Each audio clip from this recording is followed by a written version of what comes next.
where were you living when you were growing up? Where'd you grow up?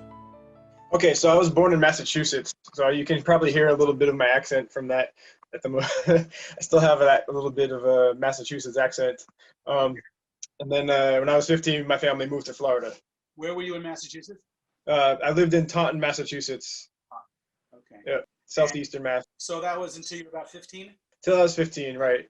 So what was your Jewish world back then? We were like unaffiliated reform. That's what I would consider myself back then. We knew we were Jewish. Me and my brother knew we were Jewish. We had the occasional anti-Semitism, you know, and we did Hanukkah and Pesach, and we didn't eat pork, and that was it. So any kind of bar mitzvah? We didn't have bar mitzvah. No, I never had a bar mitzvah when I was a kid. Not until I was in my 20s. So what drew you to join the military? My grandfathers and my uncles were in the military. I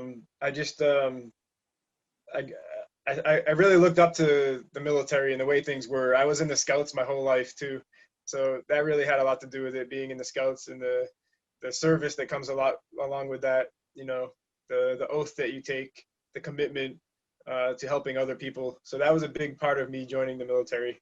Any particular story from a family member that struck you as like?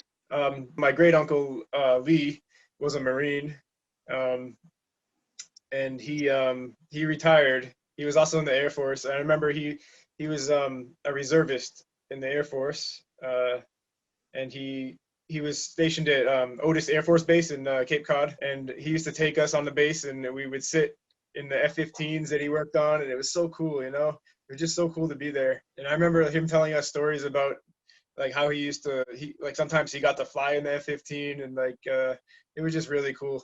So that exposure to his being in the military and the chance to see some of those amazing aircraft, and yes, that was the exciting part as a teacher.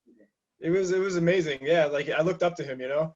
And then also when I was in high school, I was in junior ROTC, and we had these really awesome summer camps where we learned about survival, and we'd go out into the woods, and we'd do land navigation. You know, I love land nav to this day. So yeah. Beautiful, beautiful.